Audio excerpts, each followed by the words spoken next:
चलो चले मंगल पथ पर दंपति बने सुखदाई। एक दूसरे को अर्पण जीवन की तरुणाई। चले कदम से कदम मिलाकर जीवन पथ के राही। ज्योतित कर ले जीवन की अरुणाई। कलह कलेश लेश नायावे उमड़े जीवन सरिता। मधुप कुंज कर नौकलियों में प्रेम प्रीत रस भरता।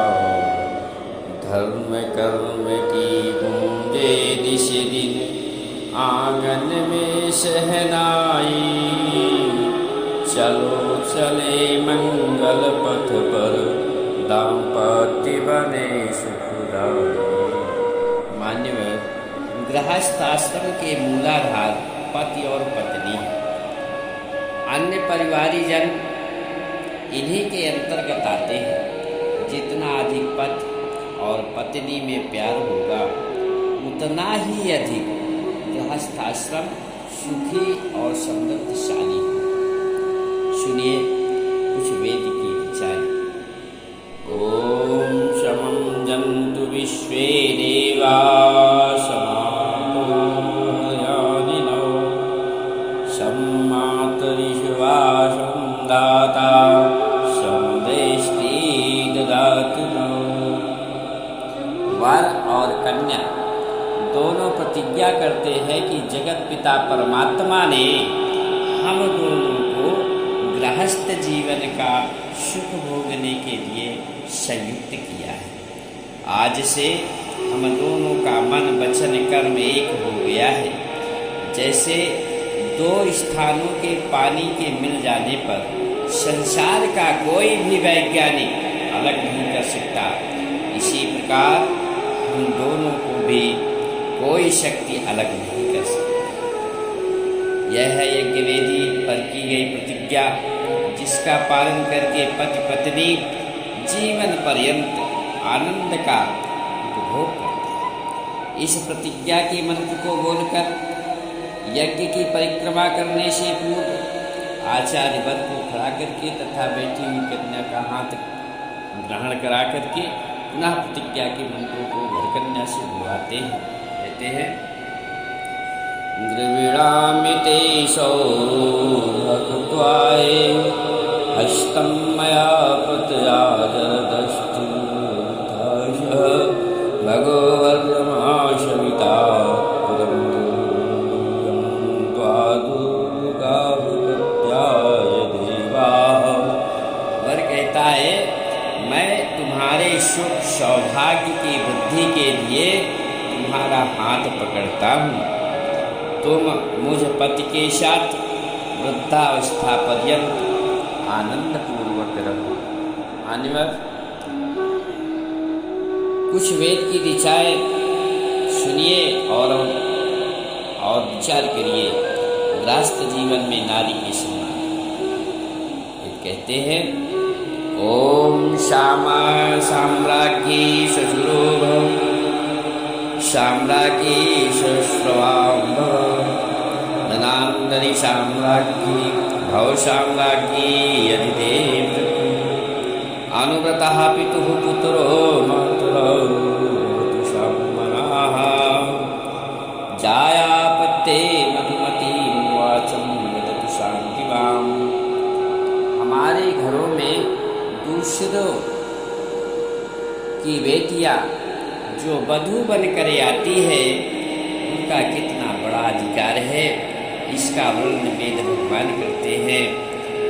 हे वधू, तू अपने ससुर एवं सास गृह में पक्षपात छोड़कर भक्त रहना, क्योंकि तू अपने सास ससुर गृह में साम्राज्ञी अर्थात रानी बनकर आई है।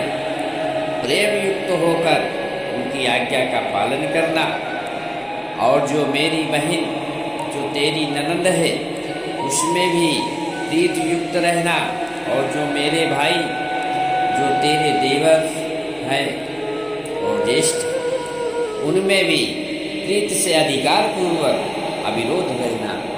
अब रामचरितमानस के अनुसार कुछ उदाहरण सुनो।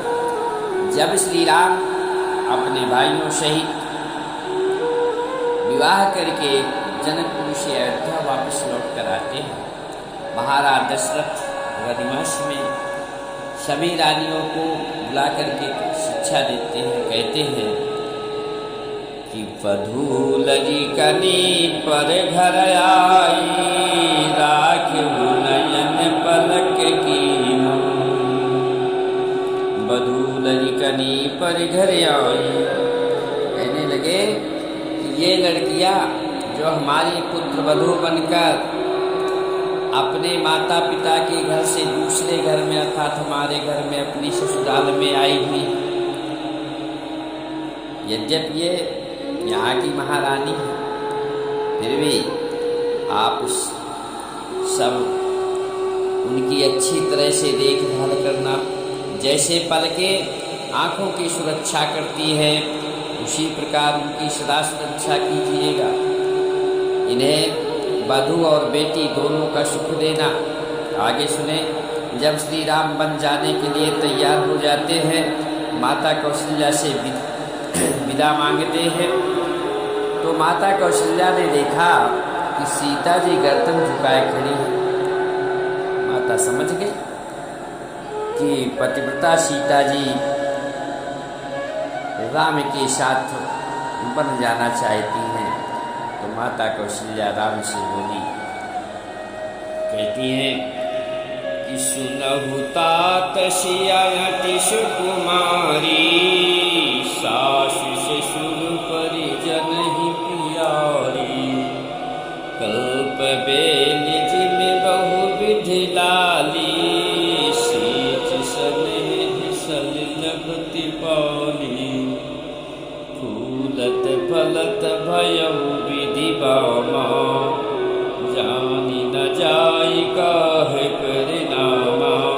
माता कौशल्या कहती है, बेटा राम, यदि बेटी सीता घर पर रहे तो मेरा बहुत बड़ा आश्रय होगा, इसलिए ये अत्यंत सुकुमारी है, अपने सास ससुर और परिजनों की बहुत प्यारी है।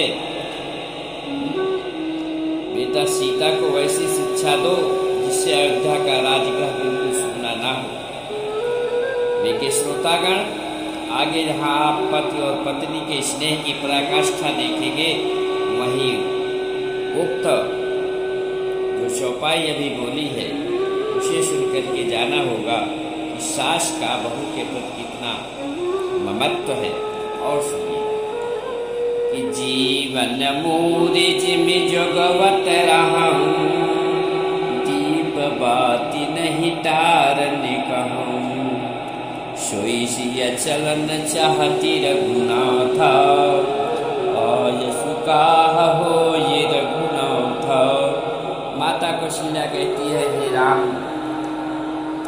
मैं अपनी पुत्र वधू सीता को जीवन मूल्य के समान देखभाल करती रही। कभी इनको दीपक बुझाने के लिए, दीपक बढ़ाने के लिए भी नहीं कहा। वही आज सीता आपके साथ बन जाना चाहती है, आपकी क्या क्या है आप। जिस घर में सास बहू को इतना प्यार देती है, वहाँ की पारिवारिक व्यवस्था तथा प्रसन्नता का वर्णन कौन कर सकता है। किंतु स्मरण रहे, यह सब उन बेटियों पर निर्भर करता है जिन्हें प्रारंभ से ही संस्कार मिलते हैं। अतः मान्यवर, अपने बेटों व बेटियों को अच्छी से अच्छी शिक्षा दिलाएं, खूब पढ़ाएं तथा अच्छे से अच्छे संस्कार भी दें। पुत्र व पुत्री में किसी भी प्रकार का भेद नहीं करना चाहिए, क्योंकि ये सब आपकी अपनी संतानें हैं। माता पिता का स्नेह अपनी संतानों पर बराबर रहना चाहिए। ज्ञान विज्ञान में आगे बढ़ने के लिए प्रेरित करें, उत्साहित करें। क्योंकि बच्चे ही आपकी असली पूंजी है, इस बात को भी ध्यान रखना चाहिए। आज समाज पश्चिमी सभ्यता को अपनाकर अपने ही साम्राज्य को नष्ट कर रहा है, अर्थात अपने ही घर को नष्ट कर रहा है। इसलिए हमें अपनी सभ्यता के अनुसार चलना चाहिए। हम सब लोगों का कर्तव्य है कि बहू और बेटी में किसी भी प्रकार का भेद न करें, क्योंकि आपकी बेटी भी किसी की बहू बनेगी और किसी की बेटी आपकी बहू बनेगी। घर में सभी लोग एक दूसरे का ख्याल रखें, सदाचार, दया तथा क्षमा की कहानियाँ आपस में सुनावें, दहेज रहित विवाह करें। दहेज लेना है तो प्रेम और सम्मान का लें, जो सच्चा दहेज है। लो सियावर रामचंद्र की जय।